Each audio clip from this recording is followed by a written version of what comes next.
If someone gives your name to a prospective client, they're going to spend around 5 minutes looking online to check you out before they even contact you. If, like most subject experts, you have a shop window website, a LinkedIn profile, you really want to make sure that these are presenting you in their best light. And there are two reasons that it's difficult for you to try and do that journey yourself. Firstly, you're too close to the business. You already know what you do and what you expect to find. Secondly, if you're looking at the journey on your own computer, you're likely logged into things, you've searched for things before, there's cookies and browser history, they're affecting the way things behave. This is why we need a browser who's never met you, someone who can take that objective look at your whole journey. AI's internet browsing capabilities have come on significantly in the past couple of years. And what we're going to do is use Claude's in-app browser capability to act as a prospective client and go through that entire journey from searching for your name through to contacting you and think like a real customer would. So to do this, you're going to need the Claude desktop app, which is available for Windows and Mac, and you'll need a pro subscription to be able to use this. When you open the Claude desktop app, it'll look a bit like this, and we're going to head across to the code tab.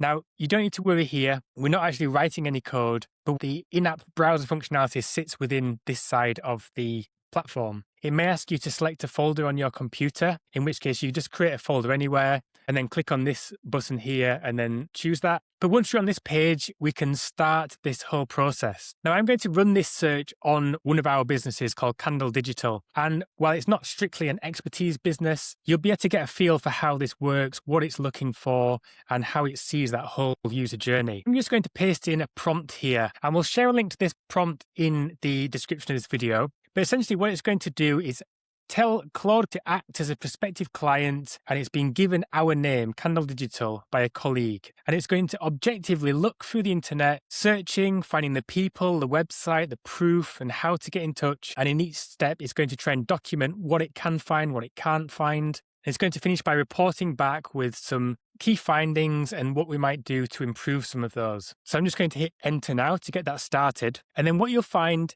is in the top right-hand corner, you've got this option for a browser here. And we'll just open that because that will give us a good view into what the AI agent is trying to do here. So I'm just going to expand the browser tab across a bit as well, just so that we can get a good view. And remember, this is trying to act a bit like a real person. It's going to a search engine here and it's searching for Candle Digital. The important part here is that it has no logins or search history or anything like that. It's basing things from a very clean blank canvas. We can see on the left-hand side here, it's capturing what it's seeing. So it's seeing LinkedIn result here and a website above it. It's managed to find our company LinkedIn page, and it's just having a look at that now. It's found one of the co-founders of the business, Andy, and it's now searching for him specifically. And now it's accessing our website. It's realized that the homepage pushes you towards what we do as a first step. And we can see it's narrating through its thought process here on the left. So it says the hero pushes hardest was book a discovery call and what we do. It's now looking for proof. So it's looking at some of the work that we've done in the past. It's now checking the about page to find out a bit more about the team. And it's now looking at how best to get in touch with us. And it's going to have a look at how much friction there is in that whole journey. So it's now reached the book your discovery call page, which is the call to action of the website. Now, this will stop short of actually booking a call, but it will assess what someone would have to do to be able to do that. And this is now completed. So we can see that it's presenting its results here. And because of the prompts that we've shared, it will break this down in a specific way. It's going to firstly look at the search process, so how they found you. It will highlight what it found, what it looked for but couldn't find, and its overall confidence in you at this point in time. So it says started neutral, dipped slightly, which I think is because it got blocked by Google. But now it's going to go on to the people. So it's going to look at who's in the business. And we can see here it's mentioning founders, and that's giving it a bit of a confidence improvement.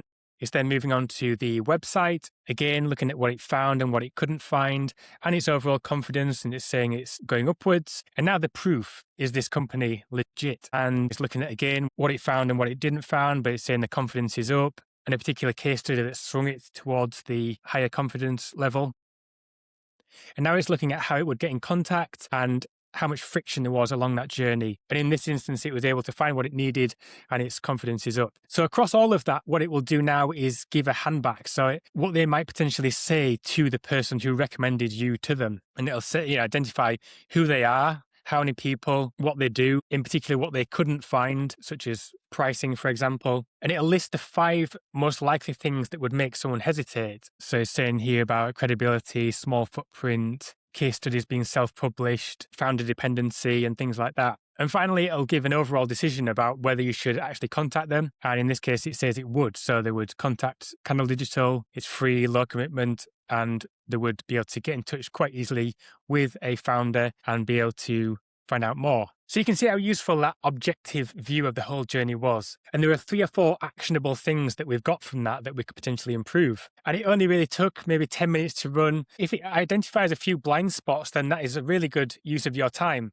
Now, an honest caveat here is that the results that it comes back with will change depending on location and time. So what you're seeing here is close to what a stranger or a prospective client would see, but it's not identical. But the key thing is it is objective, and it beats you trying to replicate this whole process yourself. And you don't just have to stop there. You could run this on your competitors, for example, and find out what people might think about them. So as I mentioned, we'll share a link to the prompt I used in the description of this video. You can access it for free. If you have access to Claude and the Claude desktop app, then it's definitely worth 10 minutes of your time to see what your clients see when they Google you.